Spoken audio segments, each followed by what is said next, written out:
5 seconds, Dr. Tracy. Have a great show. For years, I've been on television as an expert. Once you see the sausage being made, you understand that the news isn't newsing. They are creating narratives. They are feeding us what they want us to know. With this podcast, I'm taking on the 6 media conglomerates that control what you know, and I'm putting information you can use into the world. What we don't know is the weekly, narrative-free, pundit-free, commentator-free zone. I'm Dr. Tracy Pearson, your host. Let's do a show. Hi, I'm Dr. Tracy Pearson, and this is the No Narrative, No Commentator, Pundit-Free Zone. Our podcast attempts to do what the news isn't doing, which is to put information into the world. In this episode, you're going to hear from Suzannah Weiss. She is a sexologist and a feminist writer, and she wrote a book called Subjectified. I think you're going to love her interview. It's my pleasure to welcome Suzannah Weiss to the program. Thank you so much for joining me, Suzannah. Thank you. It's nice to be here. Now, in preparing for this podcast series, I had the tremendous good fortune to read your CV, which I personally found very impressive. It seems as if there isn't anything that you haven't done. And I would love it if you would please introduce yourself to my audience. Sure. I'm Suzannah Weiss. I'm a feminist writer and sexologist. I write about gender and sexuality. I also am a sex educator and a sex and love coach. And I teach courses on topics such as orgasms, childbirth, and neurodiversity. I'm also a sexual assault counselor and a birth doula, and some other things too, but I'll leave it there. And eventually you find time to sleep, basically. I do, now, actually. Well, that's good. That's good. That's important. Now, you wrote a book called Subjectified, and I have that book here. It's a fabulous book. It was released, as I understand it, this summer by Polity Books.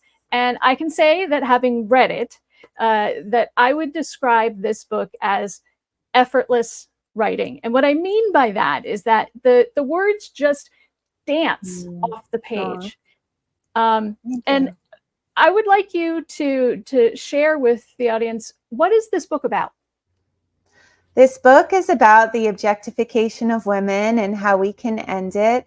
It's about my own story, growing up feeling objectified and experiencing an eating disorder as a result, and then learning to climb my way out of that through positive sexual experiences, and then having even more adventures as a sex and relationship writer, and learning how I can be what I call a subject, which is the opposite of an object. So if you think of a sentence like, I see you, I'm the subject, you're the object.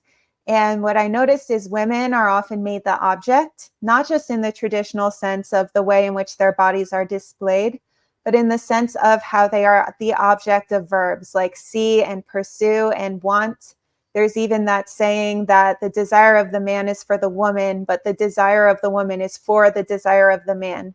We're considered objects of desire, but not subjects. So this book is about how I have and how other women can own their subjectivity and be the subjects of desire and create lives based on their desire. Now, why this book and why now? Well, there are many ways in which women continue to be objectified. There is still a lot of sexual assault happening. There is media objectification, women's breasts and butts being broken off from the rest of their bodies and shown in advertisements or in porn. The cameras in movies tend to follow the man's gaze and focus on the woman's body. And a lot of even empowerment movements tend to focus on gender stereotypes and reproduce them.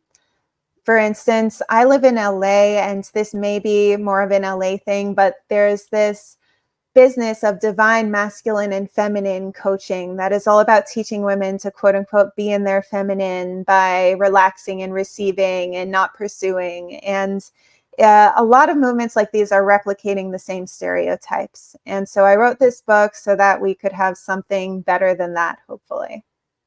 And I noticed within the book that you do a tremendous job of chronicling a number of movements. And one caught my attention, which was the movement around Dove products, Dove body products. Can you talk a little bit about what that movement was doing and what you thought of it? Yeah, that came out in the early 2000s, the Campaign for Real Beauty, which was about helping women accept themselves at any shape or size, supposedly. And this was when the thin ideal in the media was even worse, and a lot of women were getting eating disorders because of all the actresses and models who had eating disorders themselves, and a number of other reasons. But so Dove, it wasn't all bad. A lot of it was good. They showed ads with women who were not super skinny, but one of their first ads was advertising thigh firming cream. So it sent this message, and the women were still mostly conventionally attractive, a little bigger than normal, but not much bigger than normal, usually able-bodied cisgender women who met a certain beauty standard. So it was sort of saying, love the body you're in, but still improve it. And that is how advertising works. They're never really telling you to accept yourself just as you are, or else you wouldn't want their product. And I talk about that in many contexts. In the hair removal industry, you see that a lot too, a lot of rhetoric around do whatever you want, but here's a way to shave, and this is so liberating because it's cheaper than waxing or whatever the story is. And so women are still being manipulated by advertising, teaching them self-love with the side of self-hatred. Do you think that most women aren't picking up on the mixed message that's being sent with these advertisements? Or do you think that women are starting to come around and recognize the hypocrisy behind it? A lot of women are recognizing the hypocrisy. I cannot speak for all women, but I definitely did. Even as a teenager, I would see these magazines with, body positivity or embrace your curves, and it would be a woman like Beyonce who's maybe not super skinny but still thin and fit. So I definitely did. I don't know, did you? That's a really good question to ask back to me. And I think I didn't recognize that, when I was younger, how they were telling me that I wasn't okay, even though they were trying to tell me I was okay. And I think that that's something really important for us to look at when we're looking at any advertising. What exactly are they selling us, and what are they telling us about ourselves, or what are they trying to get us to believe about ourselves? And I really appreciated sort of the meta-analysis that you were doing in the book. How do you see this book contributing to conversations this election cycle, especially around Project 2025? Well, this book is definitely for reproductive rights and for women's right to choose however they live their lives and whatever they do with their bodies. Project 2025 is also, it's really coming down on sex in general, on porn, on birth control.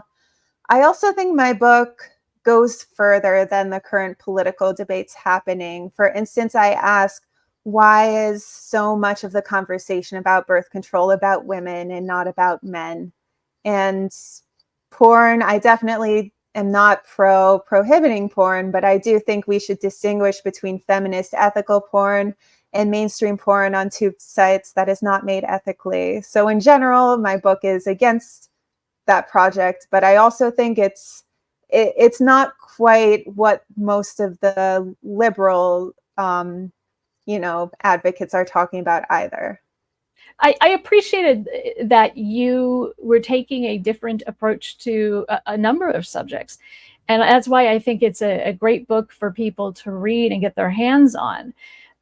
There were many concepts that were familiar to me in that book based on my studies in critical theory back in the day. And one of those that you made very accessible was the male gaze. Now, you mentioned it a little bit before, but could you talk a little bit more about what is it and where is it and why is it important? Mm-hmm. The male gaze is a concept invented by feminist theorist Laura Mulvey. And she pointed out how if you watch film and TV, the camera often takes on a man's eyes. So we will often see women's bodies. We will often see a camera glide up and down women's bodies. We will often see female nudity depicted as desirable and as provoking lust, whereas male nudity is more often considered embarrassing or disgusting. Male bodies are more depicted as active, as performing tasks. Female bodies are more often just sitting there or standing there, passively posed. And it's very interesting. If you pay attention, you can see how cameras sort of, for instance, in a scene where men are checking out a woman, you can see it sort of goes body part by body part rather than showing her as a whole person. And we think this is innocent, like women are just beautiful, but it is actually showing women as inferior to men by depicting them as objects of desire and not subjects. Have you noticed any difference?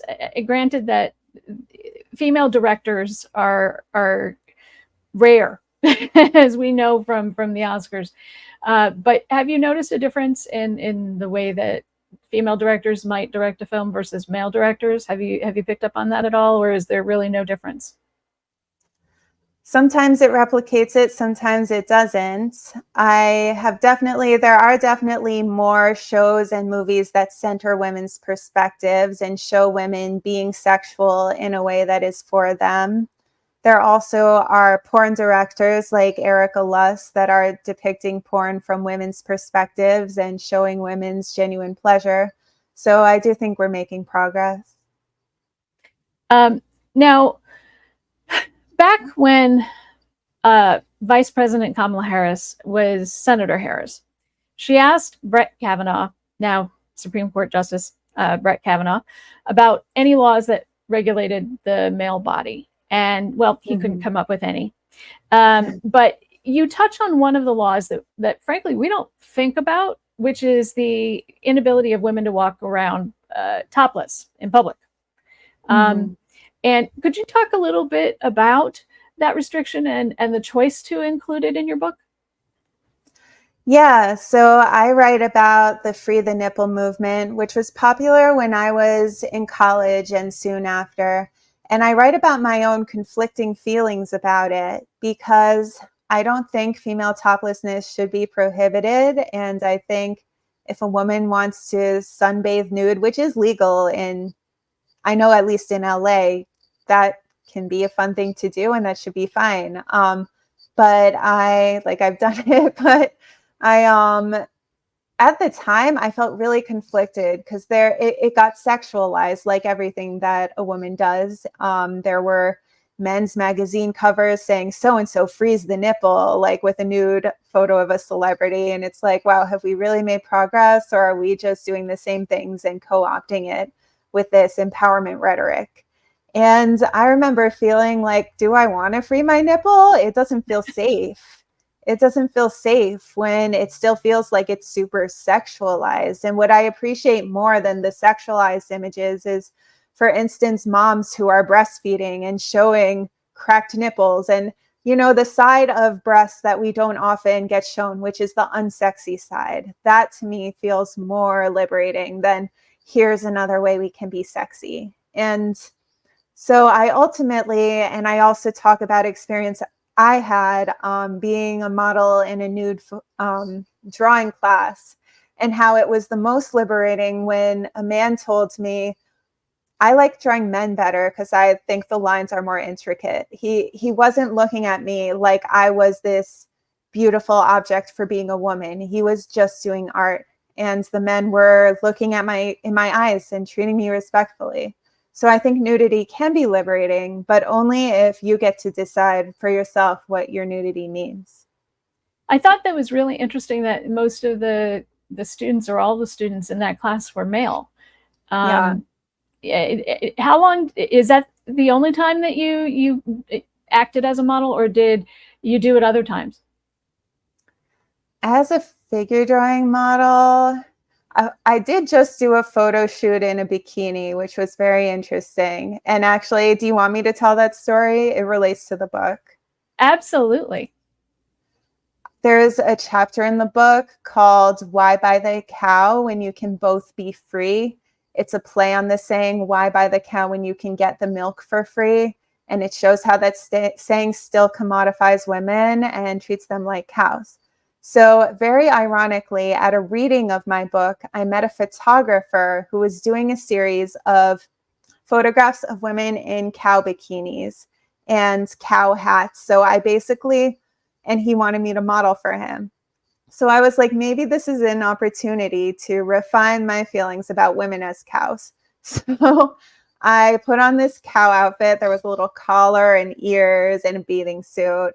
And he took different photos of me. And as I was talking to him, I was like, why are you doing this series? And initially he said, tits are nice. And I'm like, could you go a little deeper? Like, I'm sure you have some more sophisticated thought about this. And he was like, they provide sustenance, they provide nourishment.